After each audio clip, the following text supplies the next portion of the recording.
Pre nášho zákazníka Coop Jednota sme nainštalovali 3 zariadenia typu Paltover s celkovou kapacitou 30 kusov paliet na zariadenie.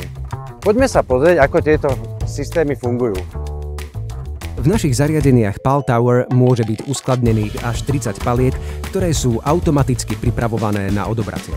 Cieľom tohto projektu bolo odstránenie ručnej manipulácie s paletami a zrýchlenie ich dostupnosti.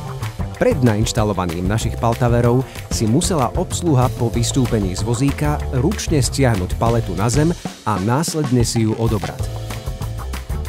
Teraz si obsluha jednoducho, rýchlo a bez akejkoľvek ručnej manipulácie odoberie paletu a zariadenie automaticky pripraví ďalšiu paletu na odobratie. Týmto sme úplne odstránili ručnú manipuláciu s paletami a potrebný čas na ich prípravu. V prípade, že budete chcieť tiež zefektívniť aj váš priestor, radi vás navštívime u vás vo firme.